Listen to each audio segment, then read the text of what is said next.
Hi everybody, thanks for tuning in and listening to this podcast.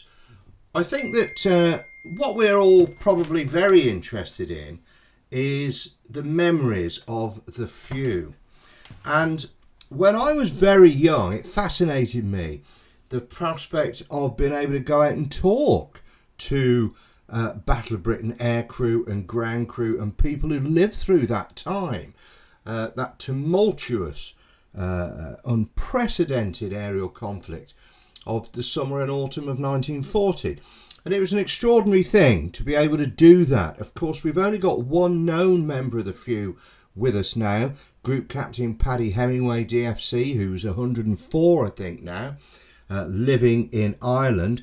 But all those years ago, 40 odd years ago, it was absolutely brilliant because I wasn't very old, and I just decided that I wanted to collate as many first-hand accounts from the various pilots as I could. However, it wasn't just about a blanket approach, like, oh, you were in the Battle of Britain, so here's a questionnaire with a load of questions about your experience. It wasn't like that. It was, I was researching specific projects, specific subjects, and I would write to pilots who crossed my path during the course of that research. Though it wasn't a sort of random, I just want to get loads and loads and loads. I did get loads and loads and loads because for about 15 years or more, I wrote over 1,000 letters a year and kept a record of them all.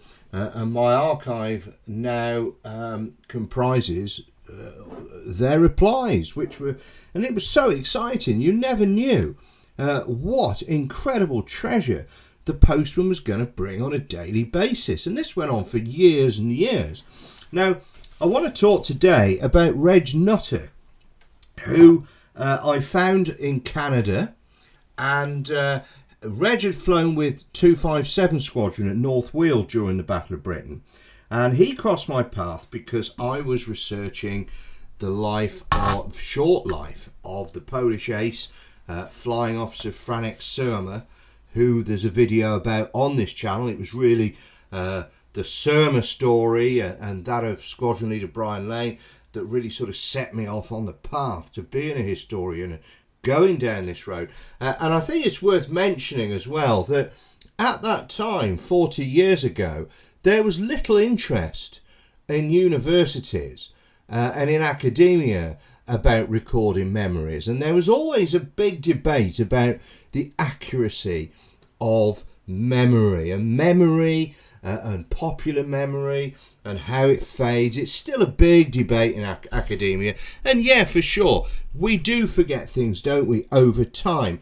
The further in time we become distanced from things, our perception of things changes, our recollection of things changes. Those perceptions and recollections may even be coloured and manipulated, if you like, or influenced by circumstances and events that have happened since. So yes, we know all that, but at the end of the day, these people were there. Now, you can't go and speak to a grenadier from Waterloo or one of Nelson's captains from Trafalgar, but I could go and speak to people like Reg Nutter, and I just thought it was incredibly important to try and record these experiences. And the way that I wanted to do it, some of it was done on tape, but I had no resources. I was very young, I had no sponsor. I've never been connected with a museum or anything like that. Everything I've done's been out of my own pocket and with my own resources, and I wanted really them to write down their recollections in their own hand, so that, you know, there was literally a tangible physical manifestation of their memory in their own handwriting. And Reg Nutter was brilliant because he sent me reams of stuff, and I put a lot of this stuff together over the years. It's punctuated my books, the various first-hand accounts and things. And more recently, I think 2020, Pen and Sword published my book, Letters from the Few, which was each chapter's about a different pilot, and the material is drawn from the letters that they wrote to me. documenting their experiences, including people like Peter Townsend, who's featured on another video on this channel, who was an absolutely smashing chap, a wonderful man. So I've got the book in front of me, and I'm just looking at some of Reggie's stuff because it was just breathtaking, some of it. And he rightly says, as you're probably well aware, time and age tend to dim one's memory, but I will do my best to recall events which happened during those very hectic days in 1940. And he says, firstly, I'd like to give some background information on the Squadron. This is 257. As such information is not always easy to glean from official records. And that's the point, because these people were there. They had the colour that you're not going to get in bland, matter-of-fact, typewritten official records. So there's all kinds of stuff that you're going to get from these people that you're never going to know about otherwise. And he says, we'd lost a lot of pilots in August and September. Flying Officer Blatchford, that's Cowboy Blatchford, Canadian, and several Polish pilots arrived to take the place of those lost due to enemy action. A lot of these replacements arrived in October. So he said Pilot Officer Surma had not been with the squadron for very long when the incident on 29th of October 1940 took place. This is a famous incident in the Battle of Britain, that North Weald was very heavily bombed. And Reg says, at the time we were stationed at North Weald and subjected to nightly bombings, which surprisingly did comparatively little damage.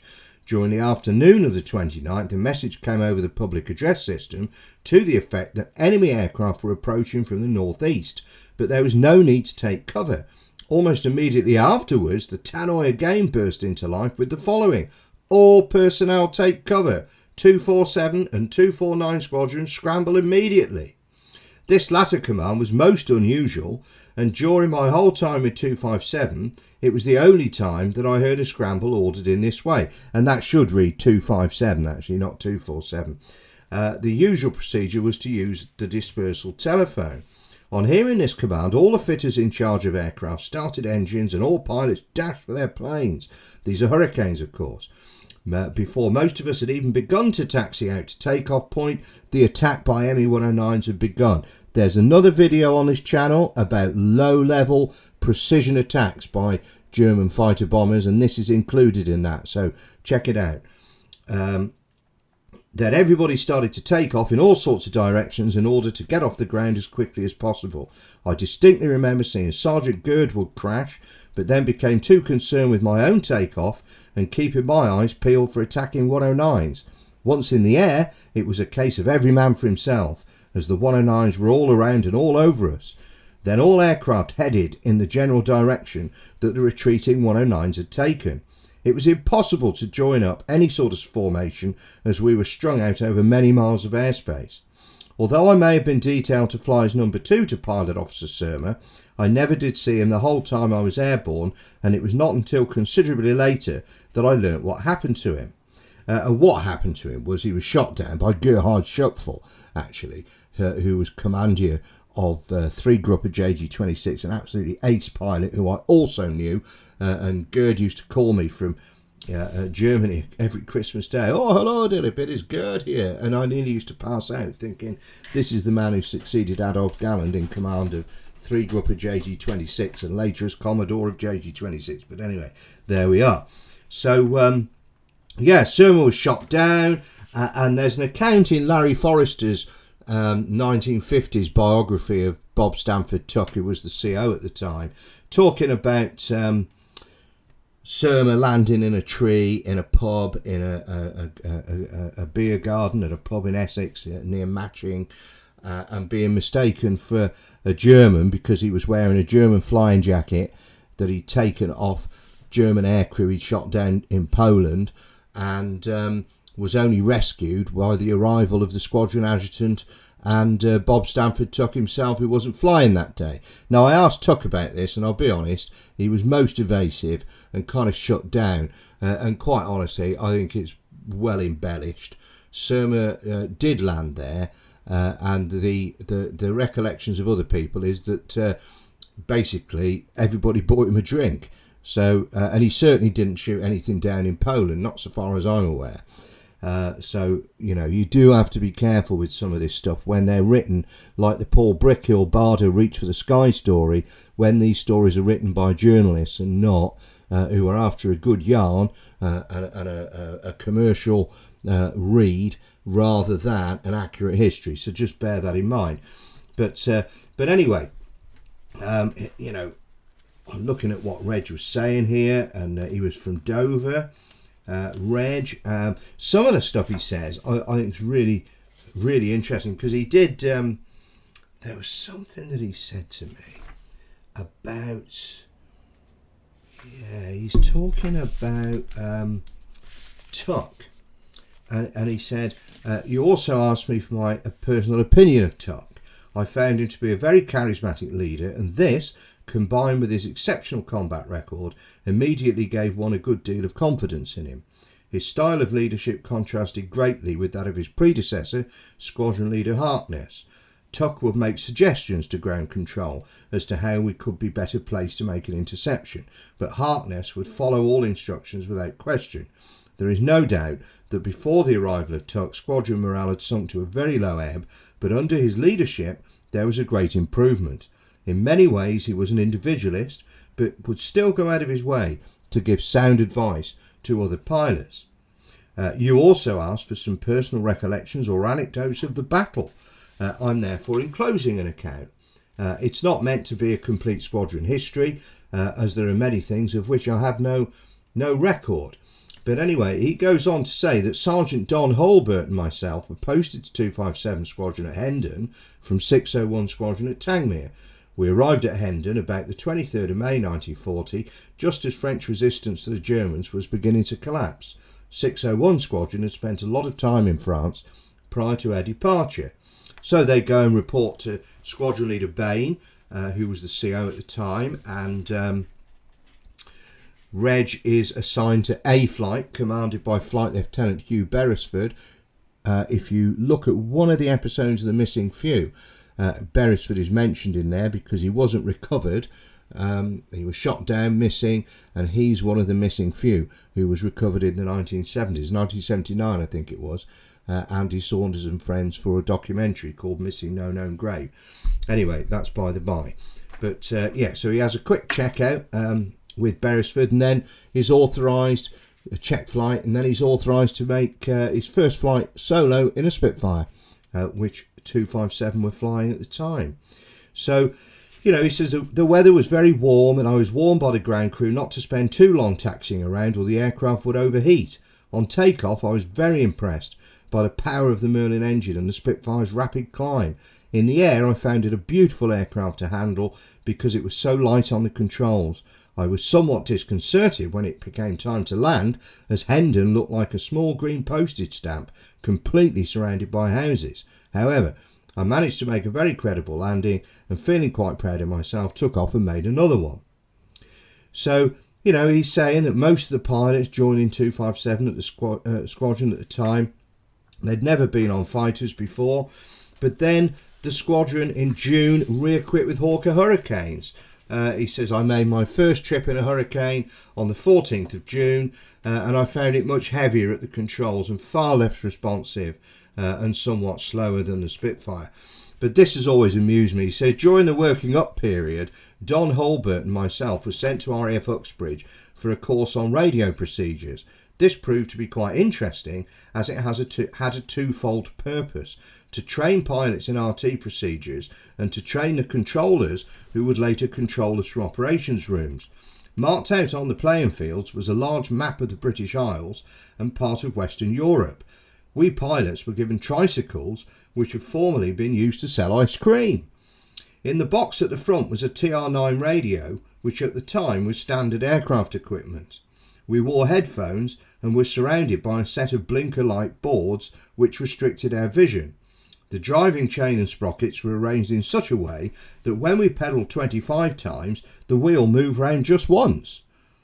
Thus our speed across the maps matched the speed of fighter aircraft across the ground at normal throttle settings. Down in the stadium, a complete operations room had been built. This was fully manned by trainee controllers, WAF plotters, etc. On top of the stadium was a spotter who passed their position and the position of the person designated as the enemy down to the operations room. The controllers could then vector us by radio to make interceptions. We both learnt a lot from the course, but found it somewhat difficult to sit down on our final return to the squadron. Pedalling around in the hot sun in a serge uniform made one quite sore in a certain part of one's anatomy, and that always used to make me smile. But this is really detailed, so I'm not going to read it all. I'm just going to cherry pick a couple of things. I mean, he says September was a very busy month with the squadron flying many sorties and getting involved in plenty of fighting. During this period, the Germans were putting up really large fleets of bombers with heavy fighter escorts, and the squadron suffered a number of casualties, including Flight Lieutenant Beresford, Flying Officer Mitchell and Pilot Officer Bonsignor, who were all killed. Flight Lieutenant Beresford was replaced as commander of A Flight by Flight Lieutenant Peter Brothers, who came to us from 32 Squadron. And Pete Brothers was a brilliant bloke. Pete was one time chairman of the Battle of Britain Fighter Association, and when we were talking earlier on about first-hand accounts adding a bit of colour to things that you never get from an official document, I remember Pete saying about that low-level raid on North Weald on the 29th of October 1940, he was particularly miffed about it because an exploding bomb filled his open Lagonda with soil, and it took him forever to clean it out, apparently. What a perspective. You're never going to find that anywhere else, are you? So he goes on. 3rd of September 1940, that's actually 84 years ago tomorrow as I speak. Whilst intercepting a force of bombers attacking North Weald, I stupidly allowed myself to watch the fall of bombs across the aerodrome instead of watching my tail. I was promptly pounced upon by a 110. Although the aircraft was quite badly shot up and leaked petrol all over me, and I received shrapnel wounds to my right side, I did manage to make it back to Martlesham Heath, which is where they were at the time, which is a North Weald satellite. 12th of October, we were caught on the ground at North Weald by low-level raid by 109s and 110s. During the ensuing attempt to scramble and intercept, Sergeant Jock Girdwood had the misfortune to take off right over a bursting bomb and was instantly killed. At the end of, then he talks about the Italian raid, which is probably something we'll cover in a separate video, I think, because it's one of the lesser known things. You know, and he says at the end of the day, unfortunately, time dims one's memory and it becomes very difficult to put events into a definite time frame. I have a whole kaleidoscope of memories which I cannot put into perspective. I can remember how glad we were when the old TR9 radio, which required hand tuning, was finally replaced by a push button VHF set, and we were actually able to communicate with one another. I'm sure that many early casualties were caused by the inability of pilots to communicate with one another quickly and clearly. To illustrate a case in point, I can clearly remember being at the rear of the squadron with Pilot Officer Carl Capon when we were jumped by 109s over the south coast. I attempted to warn him of one on his tail, but on talking to him later, after he had bailed out and returned to the squadron, I found that my transmissions had not reached his ears. I can also remember David Coate returning from a battle over Portsmouth as mad as a hornet because some German gunner had nicked him in the little finger of his throttle hand, and Don Hulbert with a bullet in his leg from the rear gunner of a Ju-88.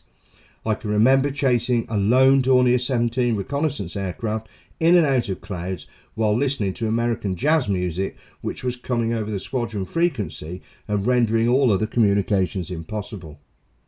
So there we are. Reg Nutter, he saw other active service, which he's also talked about in the book, and eventually was instructing in Canada, where indeed he made his life after the war. And he died in Calgary on the 9th of December 2014, aged 93. So, you know, fortunately, not all his memories of a life lived to the full were lost with his passing, because fortunately, you know, he had taken the trouble to respond to my letters and send me those memories. So it's been a great thing to do. It's been a great journey, and I think the vision that I had as a very young man, that one day these testimonies were going to be important, not from the Barders and the Johnsons and the Tucks and so on and so forth, because those people had all either written their own books or they'd had books written about them. What I was interested in was the Reg Nutters, they were like the anonymous rank and file, weren't they? Who never really sought any recognition, and went home after the war. They've got new priorities, they've got new careers to establish themselves in, they've got families to raise, and the war becomes something that happened. Probably the most exciting time of your life, flying fighters, I'd imagine. And I certainly know that most of the people that I knew thought that, but it's kind of put away in a shoebox with your logbook and your medals and your photographs and your maybe one or two mementos, and it's stuck in the attic. And that's what I was interested in. The people like the Barders and the Tucks and so on, very often, but not always, the well is dry. They're so famous. So many people have been down the road to contact them that there's no new material to be found. Not strictly true, because I did find some with Barder, a lot actually, with Barder, leading to my very substantial biography of the man, which Amberley published about 14 years ago. But these are the people, and Peter Fox, who there is a podcast about. Peter Fox was a 19-year-old Hurricane pilot on 56 Squadron, and Peter described himself as an also-ran. Him and his mates. We weren't aces. We were just there to make up the numbers. We were the also-rans. And at the end of the day, it was the also-rans who really interested me. That's what I was interested in. These people who'd never had a platform to share their stories before or record them. And very often, I know, it's difficult for them to talk to their children maybe, and so on. And perhaps, there was a generational gap after the war where, the new generation wanted to distance themselves from the war, and that generation, this is generally what happens, isn't it? And I think I came on the scene at the right time when these guys were retiring. So probably I'm 63 now, and I guess that they were probably not much older than me when I started all of this. So it was all about timing. For the first time, they got time to sit down and reflect on the past and maybe start realising that they'd been involved in something that was of great historic importance. And here was somebody who wanted to listen to it. It wasn't like, oh God, he's off again talking about the war sort of thing. And to talk to somebody who could really appreciate what they were talking about in context, and even put them in touch with former comrades they hadn't seen for years, tell them what happened to certain people who they flew with, who'd maybe been killed or missing or just disappeared into the ether, as it were. And it was a brilliant thing, and certainly Reg Nutter's letters were always exciting. David Cox from 19th Squadron, David was another, George Unwin was another, also 19th Squadron, and I just remember, such a buzz when you used to get an A4 letter through the post, an A4 envelope, and it was, bulging inside, and he's just so excited to open it and unlock the contents and the memories that A4 envelope contained. So it was a wonderful thing. So there we are, a little bit about Reg Nutter, a little bit about my passion for recording those memories, and I'm personally glad I did, because although university takes more interest in it now, it's a bit late in the day, I'm sorry to say, Mr. Principal, because they've all gone. So, it's a good job that a few of us, amateurs at the time, without resources, actually got round to doing something about it. And that's that. So the channel's going well. We've got, I think, something like there's over 80 videos and podcasts. This is serious Battle of Britain stuff. This isn't, this is a new bit of combat film that everybody's actually seen before, but we're going to tell you nobody has, and it's going to get like millions of views on YouTube.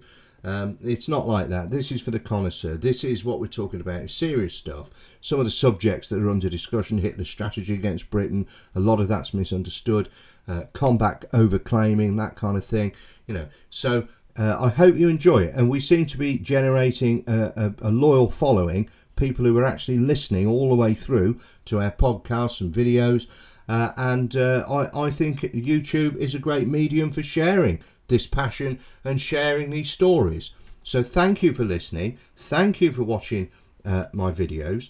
If you have any suggestions, please let me know. You can contact me through my website, www.dilipsarkarauthor.com, or through the comment section on YouTube below the podcast or the videos, and join the discussion. Join the community. It's free to subscribe. So if you subscribe, I think you get automatic notification when we've released a new pod. We're trying our best to do that every Sunday. Shane Greer, my pal who runs the channel for me, because all that IT stuff's beyond me now, quite honestly.